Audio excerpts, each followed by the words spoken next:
morning, ladies and gentlemen. Welcome to Public Policy with James Bristol.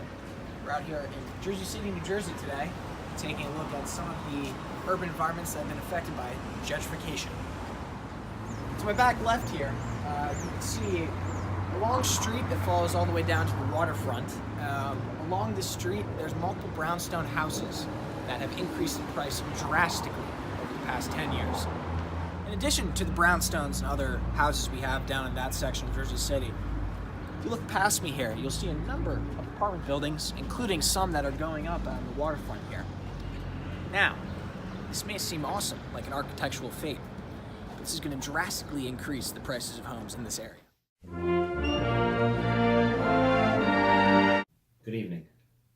Now you know that we are facing an inconvenient reality. The reality that thousands of New Yorkers, our neighbors, are unable to provide for themselves the most basic of needs: housing. The homeless men, women, and children are living beside us in the streets and in shelters that have become so commonplace that countless New Yorkers go about their daily lives and sadly treat our neighbors more like scenery than people. Tonight, I'll be speaking to you about the inconvenient reality, its roots, and history, as I have seen the neighborhood now called Tribeca undergo radical change over the last 50 years. Don't I look great for my age? Homelessness today is a direct correlation with years of wages not keeping up with the cost of housing in our city. Lack of affordable housing for all incomes, especially the poorest of our neighbors, is directly proportional with homelessness. As housing prices increase, homelessness increases. This situation has only become worse with each administration. In the first month of the Giuliani administration, there were 23,868 New Yorkers in shelters. In the first month of the Bloomberg administration, that number had risen to 31,009. In the first month of the de Blasio administration, there were more than 51,470 New Yorkers living in shelters. Behind me, you can see a graph that demonstrates the total number of homeless people from 1983 to 2019. On the x-axis, you see here, 83 to 2019. The rate of homeless people in homeless shelters per night has steadily increased, with some ups and downs, some anomalies, from just over 10,000 in 1983 to over 63,000 in 2019. This problem is not getting better. This problem is getting worse. As a resident of Tribeca, I've seen what gentrification in recent years has done to the housing market. People are now living in factories which no longer provide jobs. You would expect a worn-out factory to be a bargain, but the reality is that the average price of a factory is nearly $4 million. This price tag, as you can imagine, is wildly unaffordable to our poorest of neighbors who have no choice to move out of their homes. The inconvenient reality is that we are running out of time to correct this issue.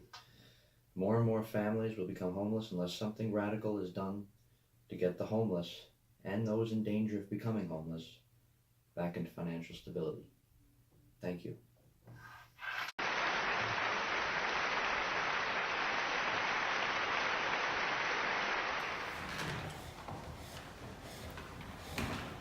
Good evening, listeners. Back here with James Bristol. And today we'll be talking about public policy and how it affects homelessness. I'm here with Jordan Viverka. Hello, Jordan. Hello, how are you? Good. How are you doing? Good, fine.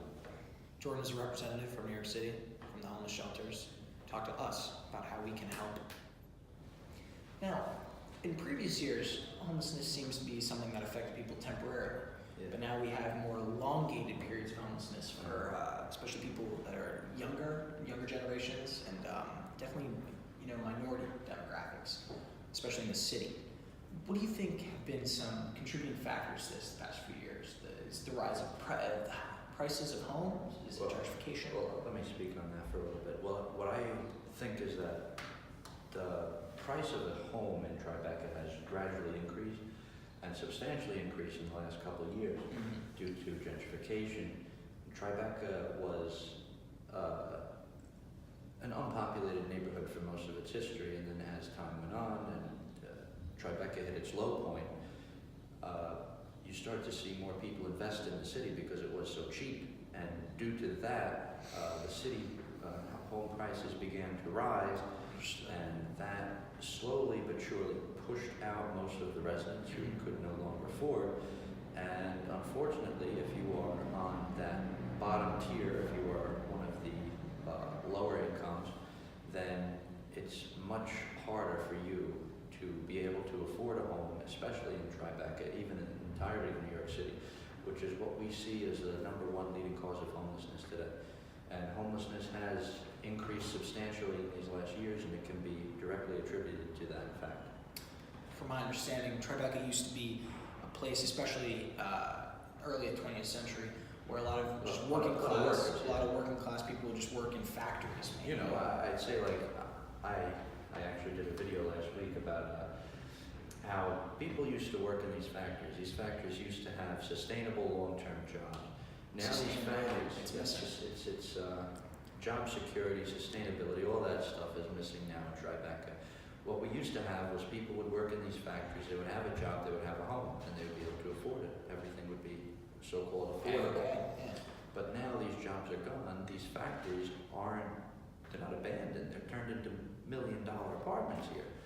And so now, not only are there no jobs, but there's no homes, and that just leads, that system, it's a negative cycle, and really doesn't do anything to help the already existing problem of homelessness. And even if those jobs had still been intact in the past and along up until this point, those jobs weren't necessarily providing for they never expected expensive homes like that to be the norm, if you will, especially in Tribeca. So those salaries would never be able to afford that. But that's not what they're looking to afford. It's not what these people want. No, Yeah. I just don't understand how a celebrity is willing to pay, well, what the room we're in, this room in Tribeca, if this room were here in Tribeca right now, it would cost about $1 million, I'd say. That's absolutely ridiculous.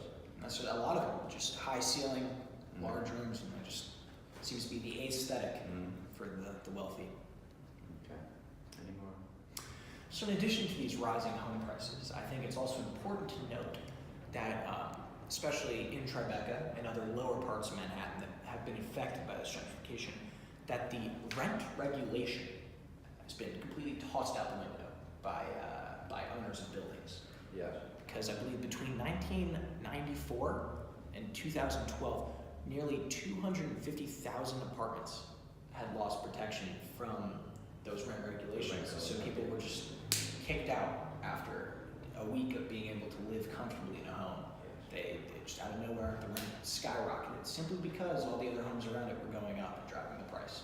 Yes, we could say so many facts, so many figures about these things, and that they all point to one thing, is that the price of homes are increasing. And now the loss of rent-stabilized units, now these people are not protected, and long-term residents of the community, and I guess you could say any resident of the community who can't afford the rent, is now going to be pushed out of that community. And if they have nowhere to go, and if they don't have the resources to get out, then it's going to eventually lead to them being on the street. You know, the #1 people who are homeless aren't just single people who are on drugs. There are families here, hurting families who are now homeless and in shelters as a result of these price increases.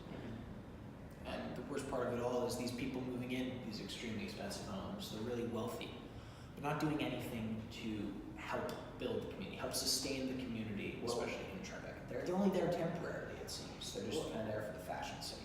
Well, I'd say that I've seen it firsthand that many communities in Tribeca, they say that they do care, but you know, there's stuff that's being done to help the homelessness. There is the Coalition for Homeless, is it called, in Tribeca? I believe so. Very, very nice people, by the way. And they have their shelter in Tribeca. They've been there for over 100 years, and they've done things to help homelessness. Also, the Bowery Mission in Lower Manhattan. That's just south of Tribeca. That's just yeah, what you want to call Tribeca. That is, you know, they do have a mission. They do have something in place there, but it's not really It's a enough limited to amount of sustain. people, yeah. Yeah, but what you really want is to get people out of those shelters and get people to actually have a sustainable future. You want them to have a job, you want them to have a home, and unless action isn't being taken, then, well, we can't say that for certain. What can you do at home to help those in need? We, James Bristol, Jordan Viverka, and myself, Ulysses Rodriguez, urge you, the Mayor and City Council, to work toward achieving a reduction in the amount of our neighbors who are homeless. We conclude in our reports that the root cause of homelessness today is the lack of affordable housing coupled with a lack of well-paying jobs. We will be willing to plead to and work with developers to consider creating housing that is affordable for the poor. We would also like for you to consider declaring a citywide holiday for homeless awareness, that the mayor and his council will tour the city focusing on what can and will be done to help bring people out of homelessness. Our vision for the future relies on 3 key approaches. First, we must do more to keep people in their homes by placing rent controls on rapidly gentrifying neighborhoods and must put a stop to illegal evictions. Second, we must make operational reforms to better serve those in shelters and neighborhoods. And finally, third, we must change the shelter strategy already in place by removing people from old cluster apartment units by the end of 2021 and commercial hotel facilities by the end of 2023. The homeless must be kept closest to their own neighborhoods and given the resources and knowledge needed to become successful in the workforce. With your help and the help of every resident of Greater New York City, we will put an end to homelessness in communities similar to Tribeca and all communities across the city. We hope that one day we can see the curve in the graph go down and help all of our neighbors to lead meaningful lives in a safe environment. One day we can only hope that our model for the future will become a model for other cities across the nation and across the world. Thank you for your time.